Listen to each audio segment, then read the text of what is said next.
বিসমিল্লাহির রহমানির রহিম। আসসালামু আলাইকুম। আমি তোমাদের সাদিক স্যার। আজকে হাজির হয়েছি ভিডিও ক্লাস 15 নিয়ে। আজকে আমাদের বিষয় হচ্ছে tenses with positive and linking পার্টের যে শেষ অংশ ফিউচার টেন্স, এই অংশটা তে আমরা জানি যে প্রেজেন্ট টেন্স, পাস্ট টেন্স যেভাবে যে চার ভাগে বিভক্ত, তেমনি ফিউচার টেন্স সেই চার ভাগে বিভক্ত। এক নাম্বার হচ্ছে ফিউচার ইনডিফিনিট টেন্স, দুই নাম্বার হচ্ছে কি ফিউচার কন্টিনিউয়াস টেন্স, তিন নাম্বার হচ্ছে কি ফিউচার পারফেক্ট টেন্স, চার নাম্বার হচ্ছে কি ফিউচার পারফেক্ট কন্টিনিউয়াস টেন্স। তাহলে আমরা এই যে ফিউচার টেন্স এই অংশটাকে চারটা ভাগে ভাগ করলাম। একটা হচ্ছে কি ইনডিফিনিট টেন্স, একটা হচ্ছে কন্টিনিউয়াস টেন্স, একটা হচ্ছে পারফেক্ট টেন্স, একটা হচ্ছে পারফেক্ট কন্টিনিউয়াস টেন্স। এখন আমরা এই ফিউচার টেন্সের বিস্তারিত পড়াবো, tenses with positive and linking verb, এবং সাথে আজকে একটু বাড়তি যুক্ত হচ্ছে মডাল ভার্বের বিষয়টা বাড়তি যুক্ত হচ্ছে। তাহলে আমি আর এই উদাহরণগুলো দিয়ে আমি তোমাদেরকে এই মডাল বিষয়টা আরেকটু অন্যভাবে বোঝাবো, যেহেতু মডাল ভার্ব এই ভার্বের প্রকারটাও তোমাদের শেখা দরকার। তাহলে ফিউচার টেন্সের এক নাম্বার হচ্ছে কি, এক নাম্বার হচ্ছে কি ফিউচার ইনডিফিনিট টেন্স। খেয়াল করো, এখানে আমি যে নিয়মে পড়াই সেখানে সবগুলা যে টেন্স বা ভার্ব যে কোনো কিছু আসুক না কেন সেগুলো হচ্ছে দুই ভাগে বিভক্ত করছি আমি। যে ভার্ব সাধারণভাবে দুই ভাগে বিভক্ত থাকে, একটা হচ্ছে প্রেজেন্ট, একটা হচ্ছে পাস্ট অংশ, একটা হচ্ছে বর্তমান, একটা অতীত। তাহলে ভার্বের দুইটা অংশ থাকে, তেমনি আমি টেন্সের দুই অংশই টেন্সকে ফেলাইছি, যে একটা হচ্ছে কি প্রেজেন্ট, একটা হচ্ছে পাস্ট। তাহলে ফিউচার টেন্স কোথায় যাবে? ফিউচার টেন্স অবশ্যই প্রেজেন্ট টেন্সের ভিতর যুক্ত হয়ে যাবে। খেয়াল করো, ফিউচার টেন্স অবশ্যই প্রেজেন্ট টেন্সের মধ্যে যুক্ত হবে। আমি এটা তোমাদেরকে উদাহরণের সাহায্যে বুঝিয়ে দিব। তাহলে আগে স্বাভাবিক নিয়মটা আমরা দেখি। এখানে নিয়ম হচ্ছে কি সাবজেক্ট প্লাস, খেয়াল করো এখানে আমি দেব কি মডাল ভার্বের ওয়ান। এখানে কিন্তু তোমরা কিন্তু পড়ছো শেল উইল, ঠিক না? আমি এইভাবে পড়াবো না, আমি পড়াবো মডাল ভার্বের ওয়ান প্লাস ভার্বের ওয়ান। তার মানে ভার্বের ওয়ান অবশ্যই কি প্রেজেন্ট, ভার্বের প্রেজেন্ট ফর্ম বা ভার্বের বেস ফর্ম। প্রেজেন্ট ফর্মটা বলতে পারবা না তুমি, এই জায়গায় ভার্বের বেস ফর্মই বলতে হবে। তার মানে সাবজেক্ট প্লাস মডাল ভার্বের ওয়ান প্লাস ভার্বের বেস ফর্ম প্লাস অবজেক্ট বা এক্সটেনশন বা বাকি তুমি যা ইনফিনিটিভ ইউজ করতে পারো, ফ্রেজ ইউজ করতে পারো। তাহলে আমি উদাহরণ হিসেবে দিতে পারি, দেখো একটা উদাহরণ দেই, যেমন আই উইল, ওই নরমাল উদাহরণ দেই, আই উইল ইট রাইস, এইটাই দিলাম। খেয়াল করো এটা কি তাহলে মডাল ভার্বের ওয়ান, মডাল ওয়ান এটা। তাহলে মডাল ওয়ান আমরা যে নিয়ম পড়িয়েছি তা ওয়ান এর পরে ওয়ান প্রয়োজন, টু এর পরে ওয়ান প্রয়োজন, থ্রি এর পরে কি প্রয়োজন থ্রি প্রয়োজন, ঠিক আছে? এই থ্রিটা অবশ্যই হবে কি টু প্লাস ওয়ান, এইভাবে হবে। তাহলে ওয়ান এর পরে ওয়ান প্রয়োজন, যেহেতু এটা ওয়ান উইল, উইল এর পরে ওয়ান প্রয়োজন। যদি এটা উড হইতো তাহলেও ওয়ান এর প্রয়োজন ছিল। যেমন এইরকম, এটা কিন্তু ফিউচার অংশ না, ফিউচারের যে পাস্ট অংশ দেখো চলে যায়। যেমন আই উড, এখানে কিন্তু টু আছে, ভার্বের টু আছে, কিন্তু তারপরেও কিন্তু তোমাকে কি লিখতে হবে আই উড ইট রাইস। যদি ফিউচারের অতীত হইতো, এখানে ফিউচারের অতীত, তারপর অতীতকালে যদি বিষয়টা ফিউচার হইতো তাহলে অতীতের ফিউচার, অতীতের ভবিষ্যৎ, ফিউচার অফ পাস্ট, তাহলে আই উড ইট রাইস। আবার খেয়াল করো ফিউচার অফ পাস্ট, তাহলে আই উড ইট রাইস আমি লিখতে পারতাম। যেমন আই উইল ইট রাইস যেমন লিখতে পারতাম, তেমন I would eat rice. Same sense, এটা হচ্ছে পাস্ট টেন্সে, এটা হচ্ছে প্রেজেন্ট টেন্সে, সেম সেন্সে কাজ করতেছে এখানে। তাহলে এখানে তুমি আই শ্যাল ইট রাইস লিখতে পারতো, অথবা আই উইল ইট রাইস লিখতে পারো। আর আরেকটু শিখে রাখো, যেমন হি উইল গো, এখন he will go to play, খেয়াল করো টু প্লে ক্রিকেট আমি এখানে লিখলাম।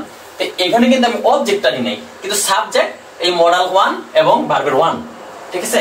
এখানে বোঝার বিষয় হচ্ছে আমি তো ফিউচার ইনডিফিনিট টেন্সকে শুধুমাত্র ফিউচারকে আমি ধরতে বলছি কি তোমাকে প্রেজেন্ট ধরতে বলছি, ঠিক না? তো প্রেজেন্ট ধরলে প্রেজেন্ট টেন্সে কি ছিল সাবজেক্ট প্লাস ভার্বের ওয়ান প্লাস কি ছিল অবজেক্ট ছিল। প্রেজেন্ট ইনডিফিনিট টেন্সে এখানেও কিন্তু সাবজেক্ট প্লাস ভার্বের ওয়ান প্লাস অবজেক্ট, বাড়তি কি যুক্ত হচ্ছে মডাল ভার্বের ওয়ান। তাহলে আমি ফিউচার টেন্সকে অবশ্যই আমি বলতে পারি কি মডাল টেন্স। এটাকে কি বলতে পারি আমরা মডাল টেন্স। মডাল টেন্স আমি বলতে পারি যে মডাল দ্বারা, যেহেতু এখানে মডাল যুক্ত হচ্ছে। তো মডাল অক্সিলারি গুলো কি কি আছে আমরা আগেই পড়িয়েছিলাম একবার, তারপর আমি আবার এগুলো পড়াবো। shall, will, may, can, should, would, might, could, am to, is to, are to, was to, were to, have to, has to, had to, এরকম আরো আছে, সেগুলো আমি আরো ক্লাস নিব, তোমাদের বুঝাবো। তাহলে ফিউচার ইনডিফিনিট টেন্স হচ্ছে আমরা প্রেজেন্ট টেন্সের যে সিস্টেম আছে ওই সিস্টেমই থাকবে। তার মানে সাবজেক্ট প্লাস ভার্বের ওয়ান প্লাস অবজেক্ট, মাঝখানে শুধু মডাল ভার্বের ওয়ানটা যুক্ত হবে। যেহেতু প্রেজেন্ট টেন্স তাই মডাল ভার্বের ওয়ানই হবে, যেহেতু মডাল ভার্বের ওয়ান প্রেজেন্ট টেন্সে কাজ করে। আমি মডাল ভার্বের টুটা উদাহরণ হিসেবে বুঝিয়েছিলাম পাস্ট টেন্সে। তাহলে এখানে কি লিখলাম, এখানে লিখলাম কি he will go to play cricket. এখানে খেয়াল করো, আমি যদি এখানে এইভাবে লিখতাম যে হি উইল গো ফর, তাহলে কি লিখতাম আমি এখানে ফর লিখতাম, ফর প্লেইং ক্রিকেট। খেয়াল করো এই জায়গায়, তাহলে এইটুকু কি he will go subject plus modal ভার্বের ওয়ান প্লাস ভার্বের বেস ফর্ম, কিন্তু এইটুকু অংশ কি অবজেক্ট না, এটুকু হচ্ছে ইনফিনিটিভ অংশ। তাহলে এইটুকু টু প্লাস ভার্বের ওয়ান ইনফিনিটিভ, তাহলে ক্রিকেট অংশ কি ওইটুকু যুক্ত হয়ে আমরা অবশ্যই এটাকে কি বলবো ইনফিনিটিভ, কিন্তু ওইটুকু সবটুকু মিলে হবে ইনফিনিটিভ ফ্রেজ। ইনফিনিটিভ কি হবে ফ্রেজ হবে। বাড়তি যে যুক্ত হচ্ছে, বাড়তি যে বিষয়টা অবজেক্ট বা এটা কি নাউন হিসেবে যুক্ত হচ্ছে বিষয়টা, এটা হচ্ছে আমরা কি ক্রিকেট অংশটাকে যুক্ত করলে হয়ে যাবে ইনফিনিটিভ ফ্রেজ। আর এই জায়গায় হি উইল গো এটুকু হচ্ছে ভার্বাল ফ্রেজ, কিন্তু এইটুকু কি ফর প্লেইং। ফর প্লেইং হচ্ছে এটা হচ্ছে কি প্রিপোজিশনাল ফ্রেজ। এটা কি বলবো আমরা prepositional phrase, prepositional phrase for playing. কিন্তু টুর পরে ভার্বের কি বসে ওয়ান বসে, কিন্তু ফর এর পরে ভার্বের সাথে আইএনজি হয়। কেন? টু হচ্ছে 50% ইনফিনিটিভ এবং 50% হচ্ছে প্রিপোজিশন। এখানে ইনফিনিটিভ যেহেতু তাই ইনফিনিটিভ হচ্ছে ভার্বের বেস ফর্ম, কিন্তু ফর হচ্ছে ডাইরেক্ট প্রিপোজিশন, তার প্রিপোজিশনের পরে ভার্বের সাথে কি হয় আইএনজি হয়। তাহলে আমরা মনে হয় ফিউচার ইনডিফিনিট অংশটা আমরা সকলেই বুঝতে পারছি। এখন আমরা চলে যাব ফিউচার কন্টিনিউয়াস টেন্স। তাহলে ফিউচার ইনডিফিনিট টেন্সকে আমি অবশ্যই প্রেজেন্ট ইনডিফিনিট টেন্সের মতোই মডাল টেন্সের যে প্রেজেন্ট ইনডিফিনিট টেন্স এইভাবে আমি বুঝিয়েছি। তাহলে 2 নম্বরে আমি দেখাবো কি ফিউচার কন্টিনিউয়াস টেন্স। তাহলে এখানেও তোমরা অবশ্যই মনে রাখবা যে ফিউচার যে সেন্সটা এটাকে তুমি প্রেজেন্ট লিখে রাখো, তাহলে সুবিধা হবে। তাহলে প্রেজেন্ট কন্টিনিউয়াস টেন্স এটা মনে রাখো। তাহলে স্বাভাবিক নিয়মে ফিউচার টেন্সের এটা কি উদাহরণটা স্ট্রাকচার হচ্ছে সাবজেক্ট প্লাস কি মডাল, যেহেতু এটা মডাল টেন্স তাহলে অবশ্যই শ্যাল বা উইল আসবে, শ্যাল বা উইল আসবে। তাহলে এখানে শ্যাল উইল না লিখে আমি আগের মতোই কি লিখি মডাল ভার্বের ওয়ান প্লাস এখানে যেহেতু কন্টিনিউয়াস তাহলে আমি কি লিখতে পারি কন্টিনিউয়াস অবশ্যই আমি লিখব কি এম ইজ আর প্লাস, যেহেতু এই বিষয়টা হচ্ছে লিংকিং ভার্বের ওয়ান তাহলে আমি ভার্বের সাথে কি করব আইএনজি প্লাস অবজেক্ট। এখানে তোমাদের একটু প্রথমে বুঝতে কষ্ট হবে, খেয়াল করো যেহেতু মডাল ভার্বের ওয়ান শ্যাল উইল মেক বা শ্যাল উইল তুমি দিচ্ছ, তারপরে যেহেতু আমি বলছি ফিউচার কে প্রেজেন্ট ধরছি, তার প্রেজেন্ট কন্টিনিউয়াস টেন্সের বিষয় কি ছিল এম ইজ আর, তাহলে যেহেতু এম ইজ আর হচ্ছে লিংকিং ভার্ব, লিংকিং ভার্ব পরে অ্যাডজেক্টিভ প্রয়োজন, যেহেতু প্রেজেন্ট তাহলে প্রেজেন্ট হিসেবে ভার্বের সাথে আইএনজি হয়। আর যদি পাস্ট পার্টিসিপল থাকতো তাহলে ভার্বের সাথে 3 নাম্বার দিতাম, ভার্বের 3 নাম্বার ফরম্যাট বা ভার্বের পাস্ট পার্টিসিপল ইউজ করতাম। তাহলে এখানে এটাকে আমি কনভার্ট যদি করি তাহলে কি হয় সাবজেক্ট প্লাস একটা শ্যাল বাউল থেকে আমি উইল নিলাম, তাহলে উইল যেহেতু মডাল ভার্বের ওয়ান, তাহলে মডাল ভার্বের ওয়ান এর পরে আমার কি প্রয়োজন আরেকটা ওয়ান প্রয়োজন ভার্বের ওয়ান, তাহলে এম ইজ আর এর ভার্বের ওয়ান কি বি, এম ইজ আর এর ভার্বের ওয়ান কি বি, তাহলে বি যেহেতু লিংকিং ভার্ব তাহলে লিংকিং ভার্বের অ্যাডজেক্টিভ প্রয়োজন, তাহলে ভার্বের সাথে কি হবে আইএনজি প্লাস অবজেক্ট বা এক্সটেনশন। তাহলে একটা উদাহরণ দেই যে আই উইল বি, তাহলে স্বাভাবিক নিয়মটাই করি, ইট যেহেতু আমাদের পছন্দ ইটিং, তা I will be eating rice. এখানে এখন ব্যাখ্যায় চলে যায়, উইল হচ্ছে মডাল ভার্বের ওয়ান, ওয়ান এর পরে ওয়ান প্রয়োজন, এম ইজ আর চেঞ্জ হয়ে গেছে বি, বি যেহেতু লিংকিং তারপর হয়েছে অ্যাডজেক্টিভ ভার্বের সাথে আইএনজি ইটিং হয়েছে, তা I will be eating rice, আমি ভাত খাইতে থাকবো। তেমনি he will be playing cricket, say cricket খেলতে থাকবে। তাহলে এখানে খেয়াল করো আমার মনে হয় ফিউচার কন্টিনিউয়াস টেন্সটা তোমরা ভালো করে বুঝতে পেরেছো যে কোন নিয়মে ট্রান্সফারটা হয়েছে। এখন আমরা চলে যাব 3 নাম্বার টেন্স, সেটা হচ্ছে ফিউচার পারফেক্ট টেন্স। তাহলে 3 নাম্বার হচ্ছে কি ফিউচার পারফেক্ট টেন্স। 3 নাম্বার এইখানে কি, এখানে ফিউচারকে আমি ধরতে বলছিলাম কি প্রেজেন্ট, ঠিক না, প্রেজেন্ট ধরতে বলছিলাম। তাহলে স্বাভাবিক নিয়মে সাবজেক্ট প্লাস মডাল ভার্বের ওয়ান প্লাস যেহেতু পারফেক্ট তাহলে হ্যাভ বা হ্যাজ আমরা এটাকে লিখে রাখলাম। যেহেতু হ্যাভ বা হ্যাজ হচ্ছে পজিটিভ ভার্বের সেন্স এক নাম্বার, তাহলে এখানে ভার্বের 3 নাম্বার অবশ্যই হবে, তারপর অবজেক্ট এক্সটেনশন হইতে পারে। এখন একটা উদাহরণ দিই, যেমন আই উইল, তাহলে এখানে হ্যাভ বা হ্যাজ থেকে কি নিব, যেহেতু প্রেজেন্ট পারফেক্ট টেন্সে হ্যাভ এবং হ্যাজ থাকে তাই এখানে আমি ফিউচার পারফেক্ট টেন্স যেহেতু প্রেজেন্টকে ধরছি তাহলে হ্যাভ আর হ্যাজ নিলাম। উইল, তাহলে উইল যেহেতু মডাল ভার্বের ওয়ান, তাহলে ওয়ানের পর ওয়ান প্রয়োজন, তাহলে হ্যাভ টাই প্রয়োজন, হ্যাজ আসবে না এই জায়গায়, যেহেতু হ্যাজ এর এক নাম্বার কি হ্যাভ, হ্যাজ এর এক নাম্বার, এই হ্যাজ এর এক নাম্বার কি ভার্বের এক কি হ্যাভ, তাহলে এই হ্যাভ এর সাথে যোগ করলে কি হয় হ্যাজ, এটা মনে রাখবা সেন্সটা। আই উইল হ্যাভ, তাহলে ভার্বের সাথে ভার্বের 3 নাম্বার ফরম্যাট হচ্ছে ভার্বের পাস্ট পার্টিসিপল ফরম্যাট কেন লিখলাম, যেহেতু হ্যাভ হচ্ছে পজিটিভ ভার্ব, তাই পজিটিভ ভার্বের একের পরে দুই এর পরে যাই থাক না কেন তারপরে ভার্বের 3 বা অ্যাডজেক্টিভের সেন্স লাগবে, এটা হচ্ছে অ্যাডজেক্টিভ কি সেন্স পাস্টের সেন্স, এটা হচ্ছে অ্যাডজেক্টিভের past sense. I will have eaten rice, খেয়াল করো এখানে। তাহলে আরেকটা উদাহরণ তুমি দিও, যে হি উইল হ্যাভ, প্লে দিলে আমি কি দেব played, he will have played cricket. তাহলে আশা করি তোমরা এই বিষয়টা খুব ভালো করে বুঝতে পারছো। ফিউচার পারফেক্ট টেন্সে হচ্ছে ফিউচারকে আমি প্রেজেন্ট ধরেছি, প্রেজেন্ট পারফেক্ট টেন্সে হ্যাভ এবং হ্যাজ এর সাথে ভার্বের 3 নাম্বার নিলাম, যেহেতু মডাল টেন্স ফিউচারকে আমি মডাল ধরেছি তাহলে মডাল ভার্বের 1, তাহলে এই হচ্ছে ফিউচার পারফেক্ট টেন্স। তাহলে লাস্ট ওয়ান হচ্ছে আমাদের ফিউচার পারফেক্ট কন্টিনিউয়াস টেন্স, সেইটাও তোমার অনেক সহজ একটা বিষয়, সেটা আমি দেখিয়ে দিচ্ছি যে কেমনে হয়। ফিউচার পারফেক্ট কন্টিনিউয়াস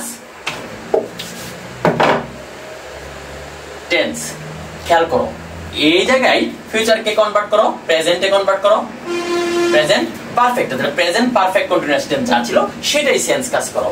তাহলে সাবজেক্ট প্লাস যেহেতু মডাল ফিউচারকে মডাল ধরেছি তা মডাল ভার্বের এক, তাহলে এখানে ভার্বের একের পরে এক লাগবে, তাহলে পারফেক্টে কি ছিল, প্রেজেন্ট পারফেক্টে কি ছিল হ্যাভ ছিল, ঠিক না, প্রেজেন্ট পারফেক্টে কি ছিল হ্যাভ ছিল অথবা কি ছিল হ্যাড ছিল, তাহলে এটা যেহেতু পজিটিভ ভার্ব এটা মডাল ভার্ব, এরপরে ভার্বের 1 লাগবে, তারপরে পজিটিভ ভার্বের পরে ভার্বের 3 নাম্বার লাগে যেহেতু, কিন্তু ফিউচার পারফেক্ট তুমি বসাইলা, এই যে ফিউচার বলতে মডাল ঢুকাইলা আর প্রেজেন্ট যেহেতু দর্শক প্রেজেন্ট পারফেক্ট হ্যাভ ঢুকাইলা, তারপরে এখানে কন্টিনিউয়াস বাকি হইছে, একবার ফিউচার পারফেক্ট এর প্রেজেন্ট পারফেক্ট ধরবা আবার প্রেজেন্ট কন্টিনিউয়াস ধরো, তাহলে প্রেজেন্ট কন্টিনিউয়াসে কি ছিল এম ইজ কি ছিল আর প্লাস, এখন এম ইজ আর এখানে খেয়াল করে এম ইজ এর পরে স্বাভাবিক নিয়মে ভার্বের সাথে কি হয় আইএনজি প্লাস টাইমের বিষয়টা এখানে থাকবে, যেহেতু ফিউচার পারফেক্ট কন্টিনিউয়াস টেন্স এখানে টাইমের বিষয়টা থাকে। তাহলে কনভার্ট করি আমরা এখন, যেমন সাবজেক্ট প্লাস একটা ধরলাম উইল ধরলাম মডাল টেন্সের, এটা যেহেতু ভার্বের 1, তারপরে হ্যাভ এবং হ্যাজ থেকে কি নেব আমি একটা ভার্বের 1 নিব, কারণ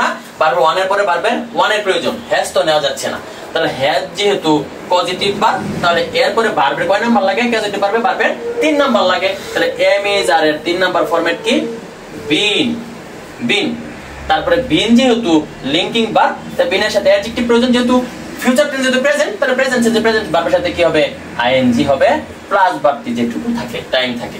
একটি উদাহরণ দিয়ে আজকে শেষ করে দিচ্ছি, যেমন হি উইল, তারপর নিব আমি হ্যাভ, পরে নিব বিন, তারপর নিব প্লেইং ক্রিকেট ফর 20 মিনিটস। খেয়াল করো খুব সুন্দরই বোঝার মতো বিষয়, যে উইল হচ্ছে মডাল ভার্ব, তারপরে হ্যাভ নিলাম, তারপরে বিন নিলাম, কিভাবে ওই যে পারফেক্টের জন্য হ্যাভ নিলাম, কন্টিনিউয়াস এম ইজ আর ছিল, হ্যাভের জন্য বি3 হয়ে গেল, তারপরে এটা হচ্ছে বিনের পরে অ্যাডজেক্টিভ প্রয়োজন, ভার্বের সাথে আইএনজি হয়ে গেল, তাহলে হি will have been playing cricket for 20 minutes, তাহলে এখানে হলো সে 20 মিনিট যাবত কি ফুটবল খেলতে থাকবে। এই বিষয়টা আশা করি তোমরা আমার আজকের ক্লাসটা খুব সুন্দর করে বুঝতে পেরেছো। ধৈর্য ধরে ক্লাসটা করার জন্য সবাইকে অনেক ধন্যবাদ। এটা 4 নাম্বার বিষয় ছিল ফিউচার পারফেক্ট কন্টিনিউয়াস টেন্স। তাহলে আমি তোমাদের যে আমার যে পেজ আছে ফেসবুক পেজ এবং ইউটিউব চ্যানেলে সেইখানে তোমাদের উত্তরগুলো দিব, তোমাদের যদি কোনো প্রশ্ন থেকে থাকে। ধন্যবাদ তোমাদের সকলকেই আমার ক্লাস উপভোগ করার জন্য। আমার ক্লাসে যদি কোনো সমস্যা বা ভুল থেকে থাকে অবশ্যই তোমরা ধরিয়ে দিবে আশা করি। স্টুডেন্টস, আজকের যে কিওয়ার্ড সেটা হচ্ছে কি কনফার্ম এবং কনফার্ম। এই বিষয়টা দেখো কাছাকাছি, CONFORM কনফার্ম, CONF ওর জায়গায় IRM কনফার্ম। তাহলে কনফার্ম মিল হওয়া, একমত বা খাপ খাওয়ানো বা খাপ খাওয়া, কিন্তু কনফার্ম মানে জোর দিয়ে বলা বা নিশ্চিত, ধন্যবাদ ছাত্রছাত্রীরা আজকের ক্লাসটা উপভোগ করার জন্য। মনে করি এই দুইটি শব্দ তোমাদের অনেক উপকার আসবে। আসসালামু আলাইকুম।